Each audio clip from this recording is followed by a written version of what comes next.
All right, so the topic is quite interesting. It's creativity in Asia, are we pulling our weight? Why do we even talk about that? So I'm gonna set up the premise. We have 4.5 billion people in Asia, and we represent 60% of the world. Our GDP is up to 5.7. We're the fastest growing market in the world. So why are we not pulling our weight? So here's some statistics. Cannes Lions Festival of Creativity, last year, or this year, Asia's haul was a mere 11%, right, of total haul. It's a small portion considering our market. We only had 164 lions out of 1,433. 41 came from Thailand, very strong. Japan had 31. Hong Kong, 25. India, 23. We counted the United Emirates, 21. China had 12. Philippines, 2. Pakistan, 2. Singapore, 2. Korea, 2. And Malaysia, 1. Now, Brazil won 113 lions as a country. USA, 392, UK 112. So you look at how we're performing, it's not that strong considered size of a market. Now, according to WARC's gun report, the annual gun report, in Asia, Japan ranked highest in the global ranking at 7, while Thailand ranked 9. So at least the upside is this. In the gun report, Emma Wilkie, Thailand and Japan figure in the global rankings as a world's most creative country in the top 10. So that's not bad. So we're not doing bad at all, but we're not pulling our weight. So one thing I want to bring up is, somebody mentioned to me that it's about budgets, the pressure on budgets. The margins on business wins tight. So the pressure from clients are taking away your focus on strong creative. Comments from you? Guan, what do you think about the pressures on budget? So just before coming here to this panel, I just got a call from the client asking for something that they wanted really cheap, fast, and still good quality. So I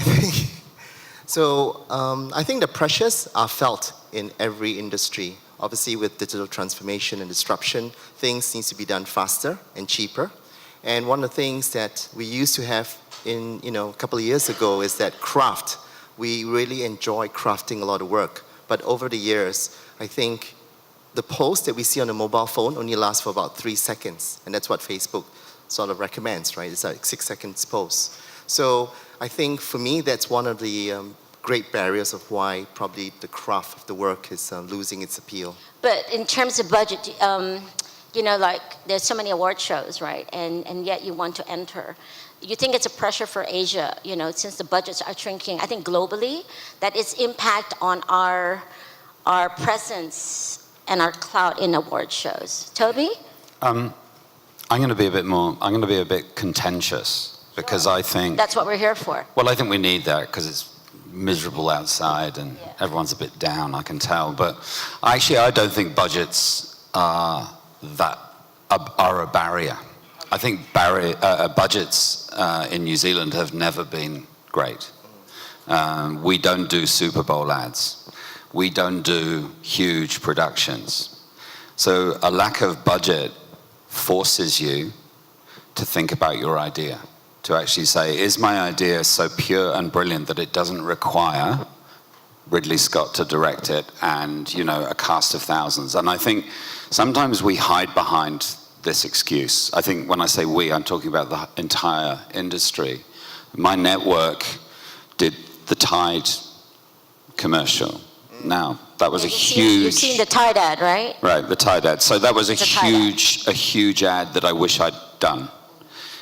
But the fact that they did that in New York and it was Tide and it was P&G, I go, well, that's fantastic, but that's a certain type of advertising. I think all of the categories that we have at AdStars allows self-expression without budget. You do not need a great budget. And just the opposite of that Tide ad is my favorite TV spot from this year. And it's called Disgusting Stories.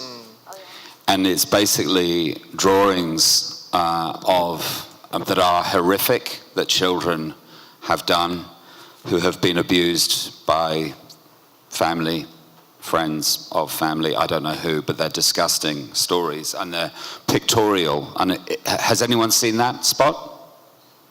Yeah? That spot probably cost, you know, $20,000 to make. The song was a famous song, but I suspect the artist gave that song for nothing because they believed in the cause. So that wasn't a budget, right? That was nothing. And it's easily the best spot of the year for me. So, you know, I kind of think we mustn't hide behind budgets. And if you want to look at that spot, it's by TBWA Santiago Mangarapuno. Disgusting stories. You can check it out. It's really worth watching. You have any thoughts on budgets, Woon? Yeah, of course. We are in the people's business. So when the client shrunk their budget, it affects the agency. We won't be able to hire a lot of very good people, or the industry itself is just not sexy enough to attract the young people to join. Without young people joining, there will not be any fresh ideas. So we strongly believe that we need to get young people to be in the agency in order to do well. So all the young kids are now joining startup companies, tech companies. To them, agency is boring. In fact, we have to make advertising sexy again. I think that's one of our quests for today. The reason why I bring up budget is really entering award shows, expensive business. Oh, yeah. Yep. And there's so many shows. And shrinking budgets, a client feel that, you know, you spend on social media, it's cheap. You produce videos on social media, it's cheap. That's not true. You want great quality, you want great storytelling, you have to put money behind it. The other thing I like to bring up is the culture of creativity. You know, they're saying it's somewhat missing in most offices. The new generation of Asian creatives are not hungry for recognition like they used to. In the past, we wanted our lions and our spikes and our ad stars. This time, it seems they want something else. And they can find their outlet for creativity elsewhere outside of the advertising business. And sometimes they say, I don't want awards, but I want to have my ads do really well in the YouTube leaderboard. So any comments on that about creative culture within your agency and attracting the young people, and why awards matter? Okay, I'll take a shot at this. Yeah. Awards Go for is it, still Guan. awards is still very important for networks to be able to attain market share and to spread the credibility that is still quite creative driven. But for individuals that's coming up or joining the agencies, the expressions of recognition has been sort of dispersed to many different platforms and channels. So I have a bright sort of up-and-coming creative, but he has a passion to do a YouTube channel for kids. And that's what he wants to be famous for. So when I ask about, do you want to win for awards? And he doesn't see any value anymore. So I think how creators see the value of award shows is very different compared to, previous years where we used the value to get a new job. But he can easily get a great job by having a great channel. Just on that, a shameless plug for my speech tomorrow, which is the true value of awards. So, yes. Watch Toby's talk tomorrow. He's going to talk about the true value of awards. True value.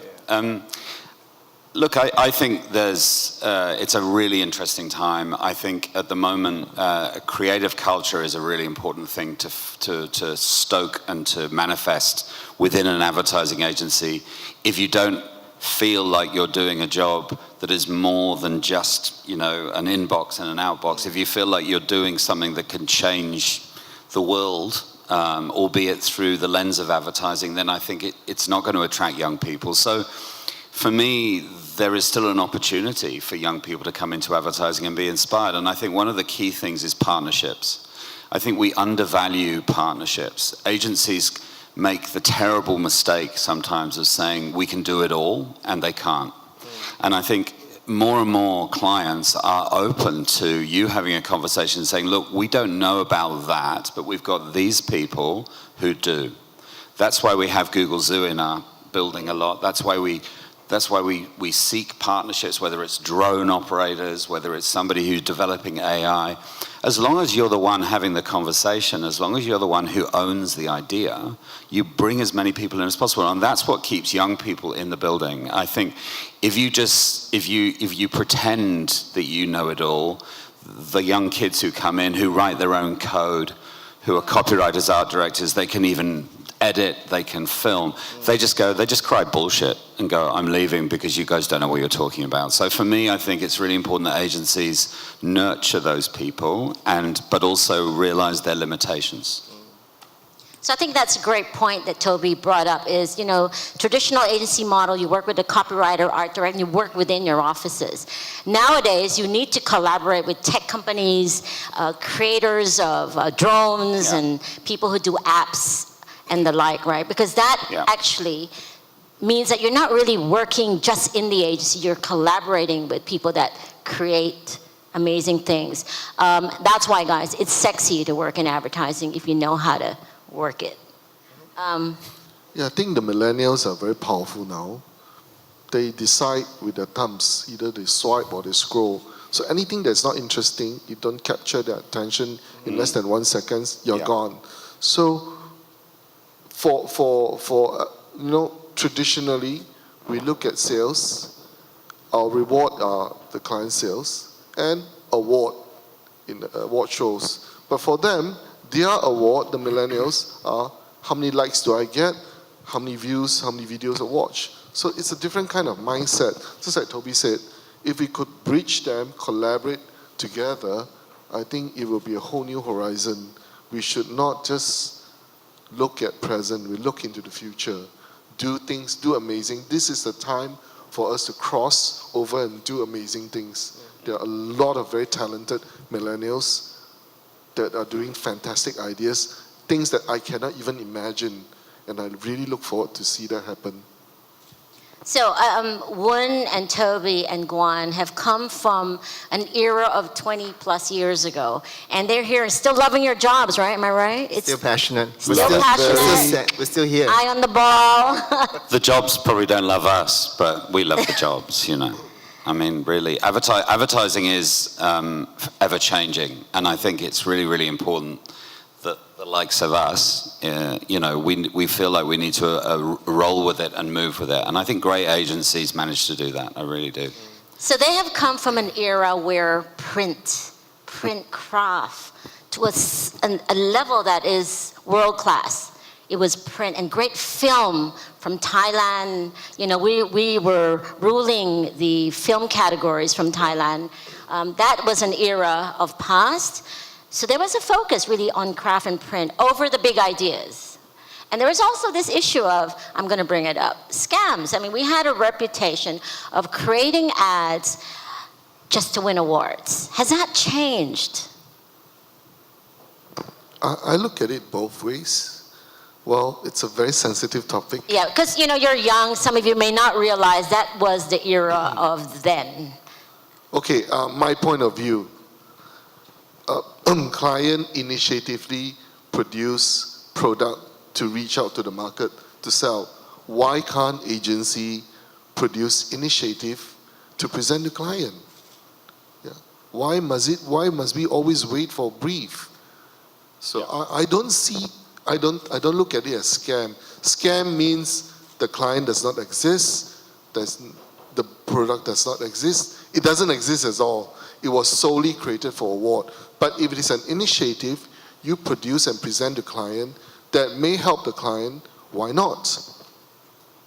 Yeah, so initiatives are not scams.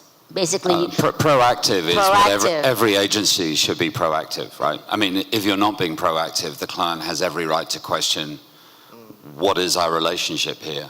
Like we're married, but we're in separate beds, right? So if you're proactive, you need to be front foot with ideas all the time. However, my thing about scams, look, it was a lot more prevalent than it is now. I think with the advent of good advertising, as it's known, which is about finding causes, attaching them to big clients, it's pretty hard to work a scam into something like that. But I don't personally, and it goes back to your point about budgets and award entries, I don't personally admire agencies that chase awards. because I think awards. I was talking to Anna. We were in a press conference yesterday, and Anna, who's extraordinary from Forsman, who's an executive judge, we were talking about the inner child. We were saying that the best creatives kind of have that kind of inner innocence and childlike way of looking at the world. And Anna made the point is that those are the ones who actually really don't care about awards. Yeah. Because really, really clever people, okay, don't. Awards just happen. It's almost the kind of end product of all the other great things in your life. You have a creative culture, you work hard, you work with brilliant people, and then suddenly you go, oh wow, look, we just won all these awards, isn't that great? And I think if you actively chase awards, something's wrong. And that's the bit I think that clients pick up on. Yes. That's the bit where clients go, hang on, look, can you just stop talking about awards? Can you just start talking about our business, right? So I think, we just got to be the careful. conversation has to change. The conversation between the client and the agency to client is, I'm not going to do great work to win awards. I'm here to solve your problem. And the upside is we're creative. It should be fun to do that. Yeah, so awards, it's all about me. I think, it's all about me in terms of for the agencies and stuff. I think in today's world, it's all about you, which is about the consumers. So the work that we do, whether it's proactive or scam or anything else, if you don't not do work that's for the consumers, for them to be entertained or to be excited about, then the work is meaningless. And in today's world, we're all living in a world of social media. So anything that you do that is not authentic, you will be found out, in a second. And your name will be smeared, immediately. So I think it's I think people feel a bit insecure, those fakers. And now it's a good way to weed out the fakers to make sure that we've got the best work that, is being presented to us for award shows. Okay, I'm going to spin the conversation to something a little more positive. So you're creatives. How do you keep yourself inspired? How are you able to go to the office every day and create good work and bring in great ideas and teach your young ones, to feel and the passion that you have? What do you do? Is it within work, or you do things outside of work that inspires what you bring into the room? I do a lot of interpretive dance. Okay, he dances. No, I mean, I actually don't go to the office all the time, and I encourage my creatives to not go to the office. All of my creatives, I encourage to go. We had the film festival in New Zealand, and we bought all the creatives tickets to the film festival, and so they went to see films from all over, including Korean films, and it was very important for me for them to see that. So we go to exhibitions, we encourage people to read books. Do you remember books, And I kind of think that's the thing, as creative people need to be sponges. And I think if you think just by walking into an office every day, however cool your office is, that you're going to be inspired, I think you're mistaken. The whole point of laptops was that we didn't have to be at our desks. The whole point of a laptop is that you can basically go anywhere and work. So I encourage my chickens to be free range, basically. Okay. I mean, I talk to young people, and sometimes I do creative review with my younger staff, and any idea that they present I don't understand, to me is a good thing. If something that they present I could understand and I could figure it out instantly, I will reject it, because that's something I can do. I want to see ideas that I don't understand, because only then that's fresh. Yeah. I think you can't expect something to be different if you do the same things over and over again. And I think we become creatures of habit. When you got an idea, if you need an idea, you turn on your laptop, you Google stuff and hope to find something similar and rip it off or get inspiration. I think what I try to do is to actually gather the creators in one room, and we kind of brainstorm. And the first ideas, the second ideas, the more spontaneous ideas are probably the ones that are the best, because we do not overthink. And I feel that a lot of times we overthink and overanalyze till it becomes so dry. Okay, I realize as well that in the award shows, things have changed from one-off executions to integrated ideas. And I'm going to talk about the subject of case studies. Do you know that when you enter an award show these days, it's not just a print ad. It is really crafting your story well to convince the jury that this campaign is damn good and damn effective. And it's now craft of the ad, craft of the idea for the brand, but it's also another thing to craft the case study when you want to enter awards. I know you have your feelings about this and thoughts about this. Do share it with your audience. So, if you don't mind. Yes. So, case studies are the new creative of today. So, I was talking to Toby the other day, and I asked him a very simple question. If you got a horrible idea, can you craft a case study and still win awards? And the answer is yes. Yeah. So case studies are stories that, when you watch it, people should be, should understand the idea, but I think the most important, they should experience the idea. The thing that I also wanted to share is that all of us are like hardcore, critical, we're about to always take down an idea. So you have to bulletproof your case study. So that's something I always tell my teams, like what sort of things that will not be shot down. So we always try to find holes within it. Yeah, I talked to you yesterday, Toby. You mentioned that generally in Asian created case studies, we put in too much data or information, and there's a lack of craft and storytelling. You want to expound on that? I'm now suddenly conscious that I'm the only non-Asian person on a You're panel. in Asia Pacific, so that's on a panel saying that Asian advertising is not as good as it could be, and I kind of go, look, I think Asian advertising is wonderful, but when I see case studies, there's a nice way of thinking about case studies for me, and it's description is destruction, suggestion is creation.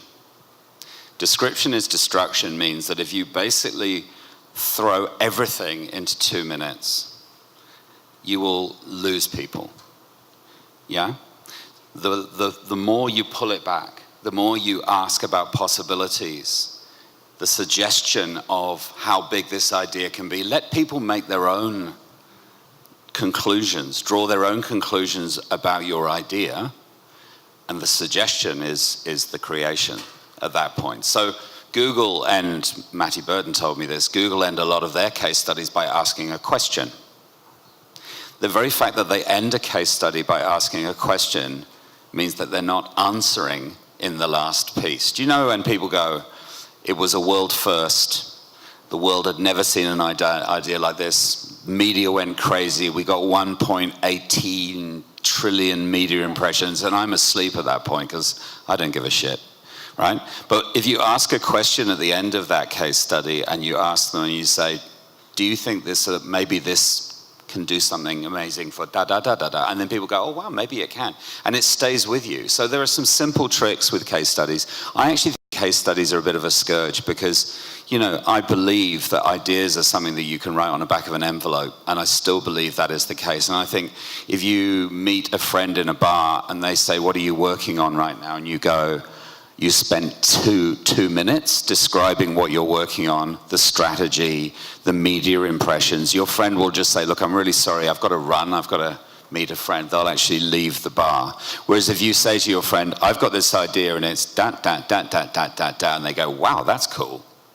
I mean, case studies are, by their nature, boring as all hell if you really want to put everything into them. So my advice is not to write a 2-minute one, which is the standard. Write a 1-minute case study.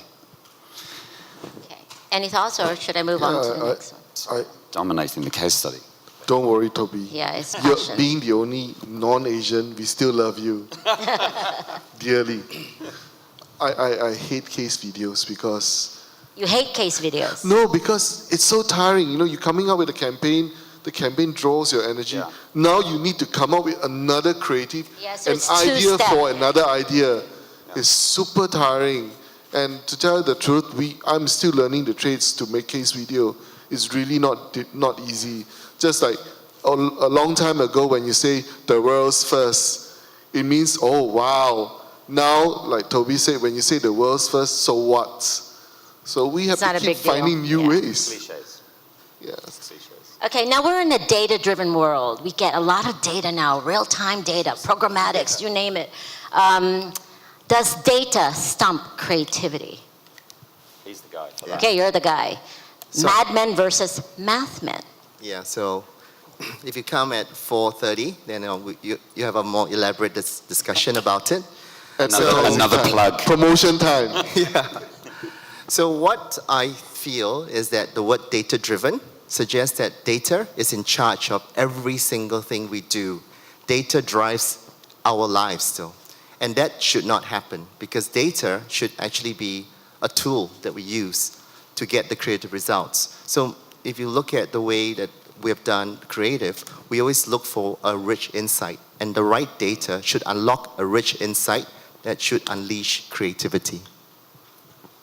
Okay, you Agreed. have something to say? Okay. So I'm going to just go around the room to end this dialogue. Unless you have questions, I don't know if I'm allowed to open up for Q&A, but I'm going to ask you the question based on our topic. How then can Asian creativity pull our weight? Woon. I think we need to learn how to say no, Learn how to say no. Okay. learn not to compromise. Because in our education system, it's not nice to say no. And when we start saying yes, yes, yes, we're always compromising in whatever we do, whether it's the work or the ideas itself. When you see an idea, the idea is okay, you will say yes. But my children are studying abroad now. They always tell me, even I ask them to do something, they'll tell me straight to my face and say, no, Dad. So when they do that, it opens up a different horizon. So I think learning to say no is the first step for us to be better and pull our weights in the future. Guan or Toby? Okay. I would just keep it really simple. I think, Really? I promise. Humor. I think that I saw a wonderful commercial out of Thailand yesterday. We talked about a wonderful history from Thailand of great humor. It's still there, And I go, if there's any lessons to be learned from great Thai advertising, if we talk about those two top markets, Japan and Thailand, particularly Thailand, I think humor is a great, it's a great leveler. If I look at Cannes, I think Cannes is still quite monocultural. I know that probably sounds crazy given all these countries are competing in it, but Cannes basically loves humor. So I would just say as an observation in Asia, there's a lot of sentimentality in the work that I see, especially film work, a lot of emotional stories, right? Try writing something funny, try and be funny, because I think humor does cut through. So that's a very broad brush, I know, but yeah. Just the last one. I think you need to fight for what you believe in. So a lot of times as Asian, we try to give in and we think that the client is always right, or we think that the suits are telling us the right things. But actually as creative, we have more power than we think. And I think we need to be stronger in the way we voice our opinion, and we need to fight for the work. So on that note, let us continue to champion Asian creativity in the world stage. Thank you very much, Thank you so much. Thank you, Toby, and thank you, Guan.